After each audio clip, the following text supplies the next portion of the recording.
तर आज अमावस्या होती, तर मी इथं अमावस्या द्यायला सकाळी सकाळी चालली होती. तर तुम्ही देखील अमावस्या देता का? कमेंट करून नक्की सांगा. नमस्कार मंडळी, मी लीना पुन्हा एकदा आपल्या यूट्यूब चॅनलवर तुमचं सर्वांचं मनापासून खूप खूप स्वागत करत आहे. तर सकाळी सकाळी बघा, सर्व कामं वगैरे आवरली, देवपूजा वगैरे करून घेतली. त्यानंतर दुपारच्या वेळेस मी इथं ब्लाऊज शिवायला घेतलं होतं. त्यानंतर बघा, संध्याकाळी छानसं असं मस्त वातावरण झालेलं होतं. बगळे किती आलेले आहे बघा. गायी देखील किती आल्या आहेत तिथे. खूप छान मस्त आता हिरवं झालंय ना चरायला. तर गायी, त्यानंतर बगळे बघा किती आले तिथे.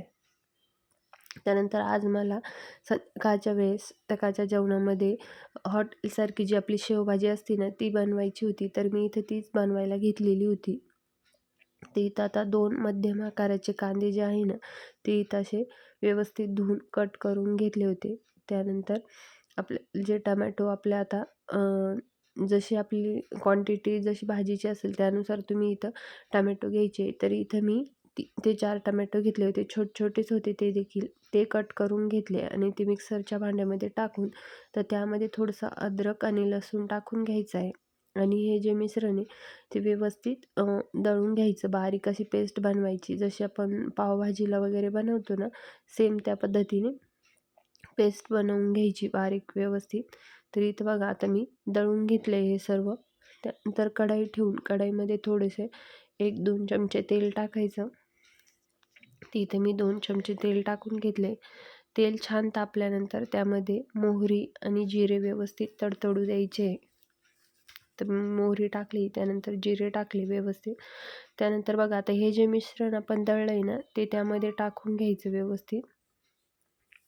हे बघा, आणि व्यवस्थित मिक्स करून घ्यायचं. आता हे थोडंसं असं आपल्याला याचा कलर बदलेपर्यंत आपल्याला मिक्स करून घ्यायचं आहे. त्यानंतर बघा, हा शेवभाजी मसाला घेतला होता मी. आपला साधा जरी मसाला टाकला तरी काही हरकत नाही.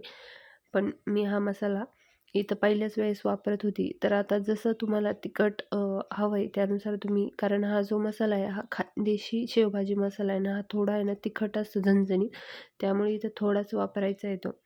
त्यानंतर व्यवस्थित मसाला टाकून मिक्स केलं. त्यानंतर थोडं पाणी घेऊन देखील असं आपल्याला व्यवस्थित मिक्स करून घ्यायचं आहे बघा इथं. असं मिक्स केलं. त्यानंतर भाजीमध्ये मीठ वगैरे टाकून आता भाजी थोडीशी अशी उकळू दिली. तर बघा, एक साईडला लगेचच पोळ्या देखील करून घेतल्या. आता भाजी बघा इथं मस्त अशी उकळली होती आणि तरी देखील आली होती भाजीला. तर आता यामध्ये मी शेव टाकून घेणार होती. तर इथे मी शेव घेतली, भाजीची शेव ही.